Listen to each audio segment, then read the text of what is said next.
Dear colleague, welcome to this overview of the hypothalamic brain targets. Hypothalamic surgery can be quite confusing, and an overview might be helpful before continuing with the specific procedures.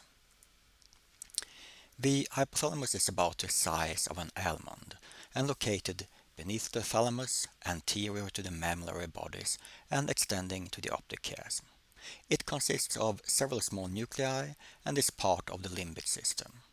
It connects the nervous system with the endocrine system in the pituitary gland.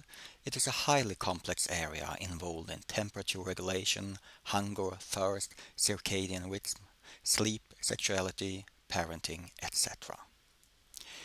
The hypothalamus has been divided and named in different ways.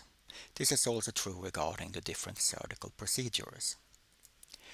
Some of the hypothalamic procedures, such as the posterior medial hypothalamotomy, are actually performed outside of the hypothalamus itself.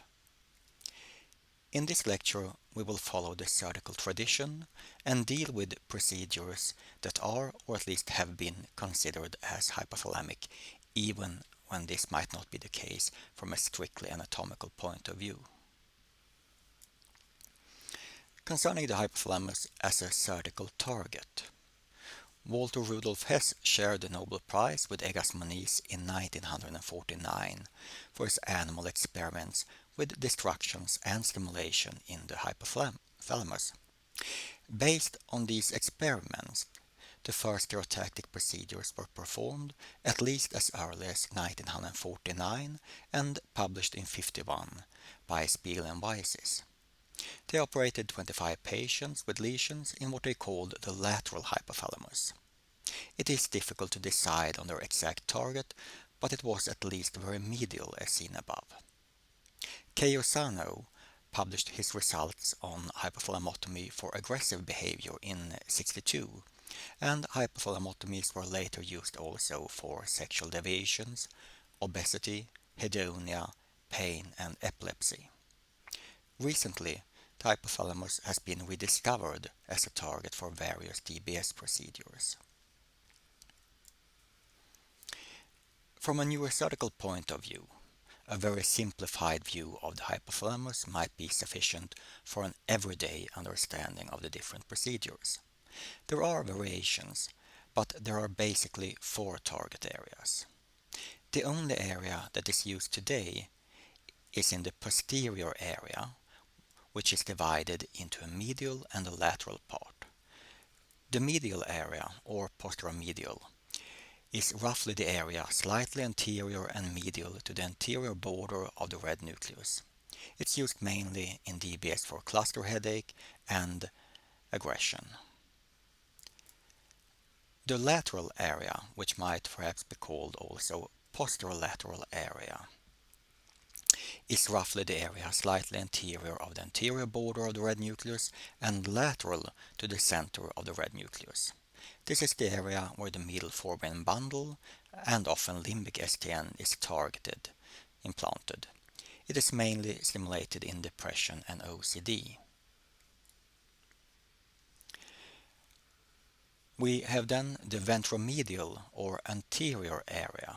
This is mainly of historical interest. It has been targeted for sexual deviations, hedonia, obesity, etc.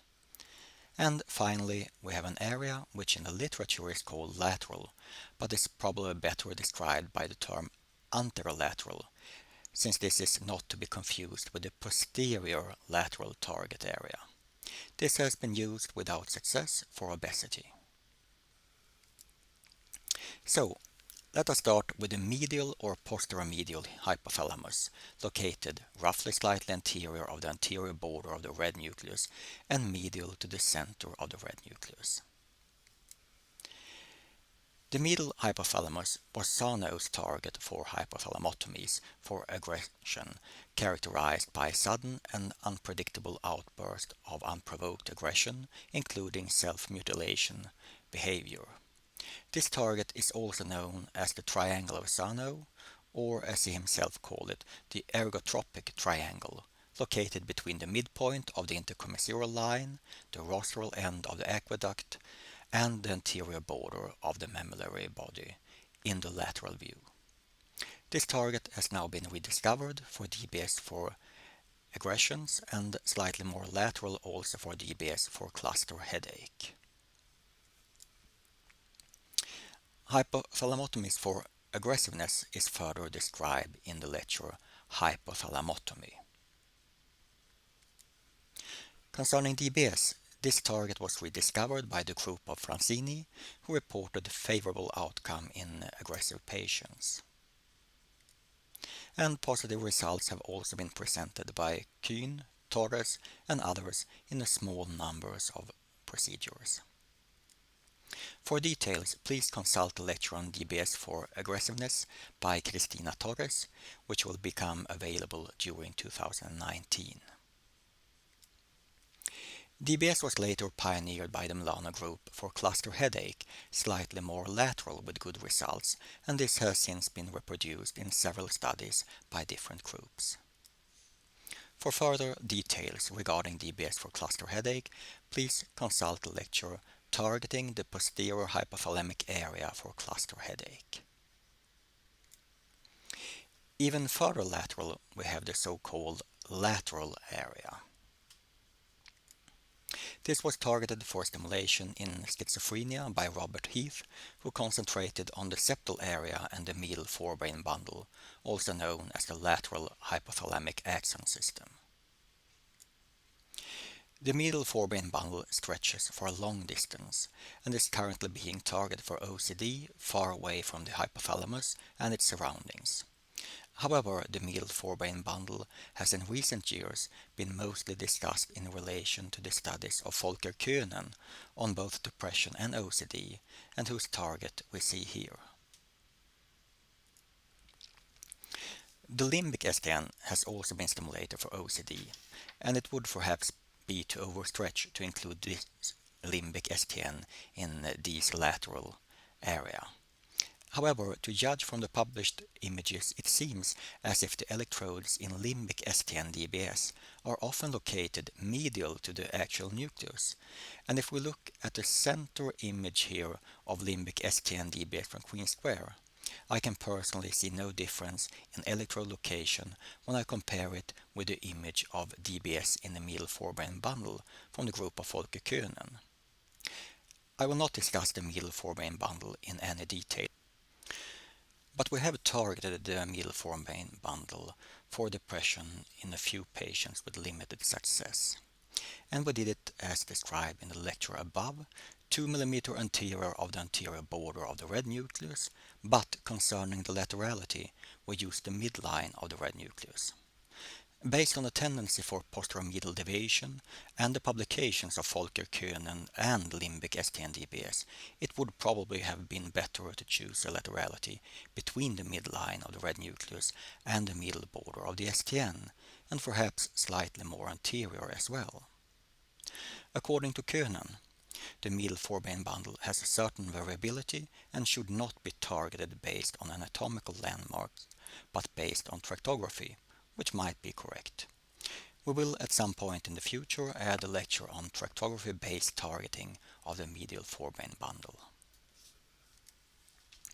We then come to the ventromedial target area, which is mainly of historical interest. This target was first introduced by Röder, Ortner and Müller for sexual deviations. They made lesions in the tuber cinerum or ventromedial nucleus of Cajal. Several lesions were made extending in an anterior-posterior direction. The same target was used by Dickman and Hustler and by others for similar indications. Nadvornik used it for hedonia, tobaccoism, alcoholism, lucullianism, Bachism, toxicomania, and sexual deviations. In modern times, the Toronto group has attempted DBS in one patient for a similar indication as Nadvornik, severe obesity. This did unfortunately not work, but the patient's memory improved, and this led to the discovery of Fornitz DBS for dementia. We then finally come to what is called lateral area in the literature, but is better described by the term anterolateral, even though it is perhaps not very lateral.